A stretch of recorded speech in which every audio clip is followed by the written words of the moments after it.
ওম শান্তি শান্তি শান্তি। জয় ঠাকুর, জয় মা, জয় স্বামীজি। বন্ধুগণ, নিবেদনের প্রভাত নিবেদনে আপনাদের আন্তরিক স্বাগত। আজকের এই নতুন প্রভাতে আমি আপনাদের একটি প্রশ্ন করতে চাই। আপনি কি কোনো বিষয় নিয়ে অনেক দুশ্চিন্তা করছেন? সংসারের সমস্যা, সন্তানের ভবিষ্যৎ, অর্থের অভাব, শরীরের অসুস্থতা, সম্পর্কের টানাপোড়েন?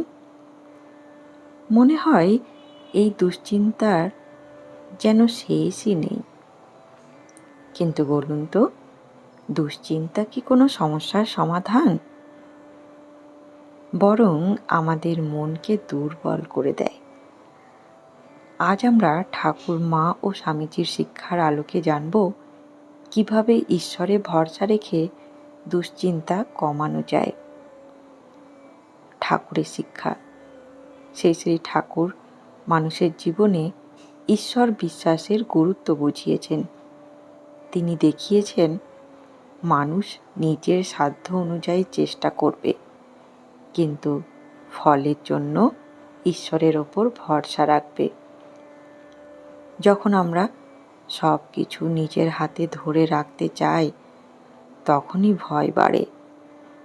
কিন্তু যখন মনে হয় আমি চেষ্টা করব, বাকিটা ঈশ্বরের ইচ্ছে, তখন মন হালকা হতে শুরু করে। এবার শ্রী মায়ের শিক্ষা। শ্রী মা সারদা দেবীর কাছে বহু মানুষ নানান কষ্ট নিয়ে আসতেন।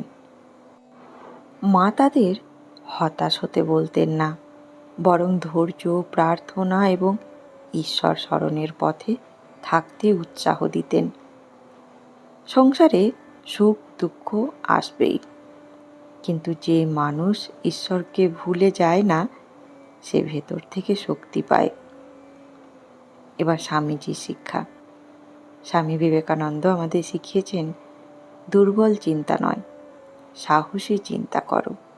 নিজেকে বারবার দুর্বল বলো না, নিজের ভেতরের শক্তিকে জাগিয়ে তোলো। আজ যদি সমস্যা আসে, ভাবুন এই সমস্যার মধ্যেও ঈশ্বর আমাকে কিছু শেখাচ্ছেন। এই ভাবনা আমাদের ভেঙে পড়তে দেয় না। আজকের একটি ছোট্ট অনুশীলন।